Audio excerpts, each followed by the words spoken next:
செய்தியை பார்த்து வருகிறோம். திமுக தொகுதி பங்கீட்டு பேச்சுவார்த்தை காங்கிரசுடன் நடைபெற்று வரும் நிலையில் 30 தொகுதிகளை காங்கிரஸ் கேட்பதாக தகவல் வெளியாகி இருக்கிறது. இது குறித்த விவரங்களுடன் செய்தியாளர் கோகுல் இணைந்திருக்கிறார். கோகுல், விவரங்களை பதிவு செய்யலாம். திமுக கூட்டணியில் காங்கிரஸ் தொகுதி பங்கீடு பேச்சுவார்த்தை நடத்தி வரக்கூடிய நிலையில இந்த முறை 30க்கும் மேற்பட்ட தொகுதிகளை காங்கிரஸ் தங்களுக்கு ஒதுக்க வேண்டும் என்று வலியுறுத்தி வருவதாக தகவல் வெளியாகிறது. கடந்த சட்டமன்ற தேர்தலில் 25 தொகுதிகளில் காங்கிரஸ் கட்சி திமுக கூட்டணியில் போட்டியிட்டது. இந்த முறை கூடுதல் தொகுதிகளை வழங்க வேண்டும் என்று தொடர்ந்து காங்கிரஸ் கட்சி வலியுறுத்தி வருகிறது. காங்கிரஸ் கட்சியுடைய நிர்வாகிகள் ராகுல் காந்தியிடம் அந்த கருத்தை தெரிவித்திருக்கிறார்கள். கே.சி. வேணுகோபால் முதலமைச்சரை சந்தித்த போது கூடுதல் தொகுதிகளை ஒதுக்க வேண்டும் என்ற வலியுறுத்தி 30க்கும் மேற்பட்ட தொகுதிகளை ஒதுக்க வேண்டும் என்று வலியுறுத்தினார். திமுக 2 முதல் 3 தொகுதிகளை கூடுதலாக வழங்கலாம் என்ற ஒரு தகவலும் வெளியாகிறது.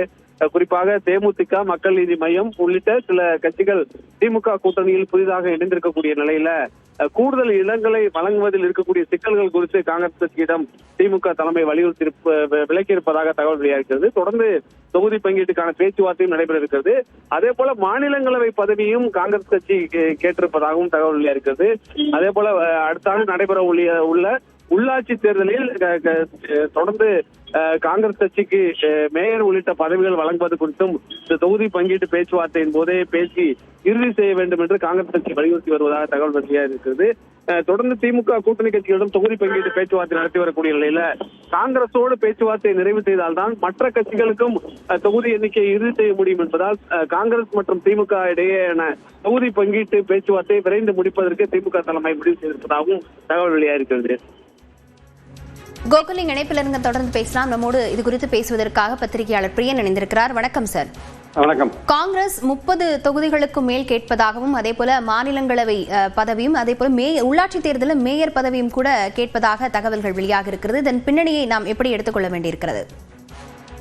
இல்ல, பொதுவா காங்கிரஸுக்கும் திமுகவுக்கும் உள்ள பிரச்சனை அல்லது மாணிக் தாக்கூர் போன்றவர்கள், பிரவீன் சக்கரவர்த்தி போன்றவர்கள் எழுப்பிய பிரச்சனைகள் என்னன்னா, லோக்கல் லெவல்ல காங்கிரஸுக்கும் திமுகவுக்குமான உறவு சரியில்லை. மேலிடத்துல சரியா இருக்கு, பட் கீழ் லெவல்ல சரியில்லை. குறிப்பா உள்ளாட்சிகள்ல கொஞ்சமும் சரியில்லை.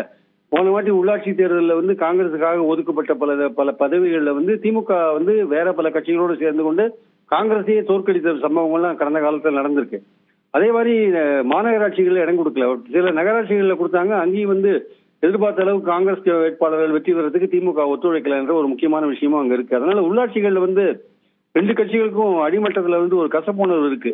அதெல்லாம் தான் கிட்டத்தட்ட வெளிப்படுற விஷயங்களை பாக்குறோம். மாணிக் தாக்கூர் மூலமாகவோ, பிரவீன் சக்கரவர்த்தி மூலமாகவோ, அவங்களுக்கு சில பர்சனல் அஜெண்டா இருந்தா கூட இதெல்லாம் சேர்ந்துதான் அந்த வெறுப்பு வெளியிடுறத நம்ம பார்க்கலாம். அதனாலதான் இந்த கட்டத்துல உள்ளாட்சி தேர்தலையும் சேர்த்து இடஒதுக்கீடு விஷயத்தை காங்கிரஸ் கையில் எடுக்கிறதுல ஆச்சரியம் கிடையாது. அதனால திமுக இந்த விஷயத்துக்கு ஒப்புக்கொள்ள மாட்டார்கள். அந்த உள்ளாட்சி தேர்தல் வரும்போது அதை பார்த்துக்கலாம். நம்ம இப்போ தற்சமயம் எம்எல்ஏ அசம்பிளி எலெக்ஷன்ஸ்க்கான இடஒதுக்கீடு ஃபைனலைஸ் பண்ணலாம்னு போவாங்க.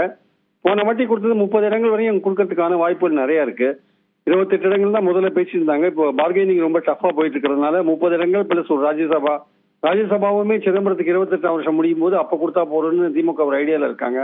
இல்ல இப்பவே கொடுக்கணும் அப்படின்ற மாதிரியான ஒரு விஷயத்த காங்கிரஸ் முன்னாடி வைக்கிறாங்க.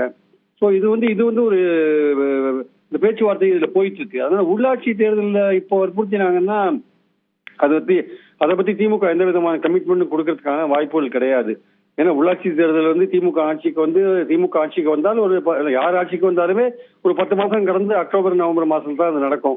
ஸோ அப்ப என்ன மாதிரி சூழல் இருக்கு, ஏது இருக்குன்னு தெரியாது. அதனால அந்த சமயத்துலதான் அதை பத்தி முடிவு பண்ணுவாங்கள்ட்ட இப்போ முடிவு பண்ண மாட்டாங்க. ஆனால் ஒரு விஷயத்த திமுக தலைமை கவனத்துக்கு கொண்டு போயிருப்பாங்க காங்கிரஸ்காரர்கள். என்னன்னா, லோக்கல் லெவல்ல காங்கிரஸ்காரர்களுக்கும் திமுகவுக்கும் சுமூகமான உறவு இருக்கணும்னா லோக்கல் பாடியில ஒரு சரியான இடஒதுக்கீடு இருந்து அந்த இடஒதுக்கீடு முறையாக கடைபிடிக்கப்படணும் அப்படின்ற ஒரு விஷயத்த கண்டிப்பா திமுக தலைமைக்கு எடுத்துன்னு போவாங்க. ஏன்னா அதுதான் பலவிதமான கசப்பு உணர்வுகளுக்கு காரணமா அமைகிறது திமுக காங்கிரஸ் உறவுல. அதனால திமுக தலைமை இந்த வாட்டி அதை கவனத்தில் எடுத்துக்கணும்னு நினைக்கிறேன். அதே சமயம் 30 இடங்கள் வரையும் கொடுக்கறதுக்கான ஒரு ராஜ்யசபா கொடுக்கறதுக்கான வாய்ப்புகள் இருக்கு. ஆனா கொஞ்சம் இழுத்தடிச்சுன்னா கொஞ்சம் அது பேச்சுவார்த்தைகள் இழுபறியா போய் தான் கடைசியில முடிவாகுன்றது என்னுடைய கருத்து.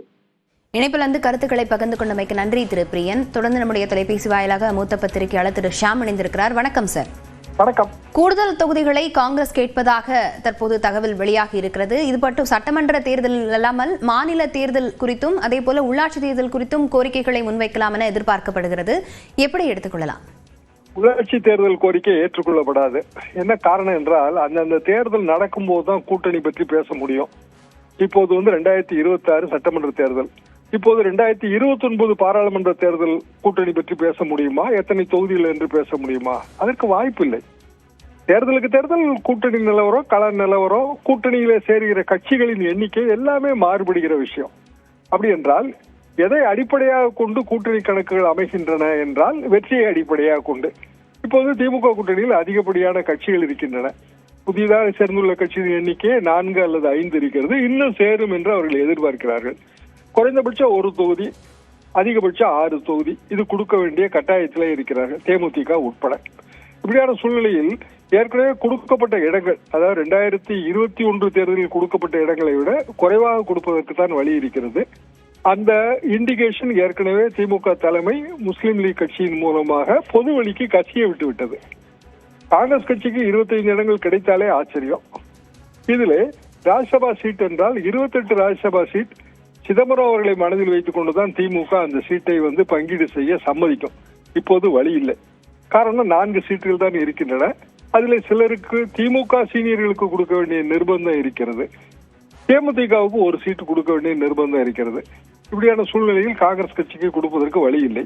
தேமுதிக பேரம் முடியாமலேயே கூட்டணியில் சேர்ந்து விட்டது. அப்படி என்றால் ஏதோ ஒரு வகையிலே அவர்களுக்கு ஒரு இண்டிகேஷன் தரப்பட்டுள்ளது. இத்தனை சீட்டுகள் நாங்கள் தருவோம் என்கிற ஒரு உறுதிமொழி தரப்பட்டிருக்கிறது.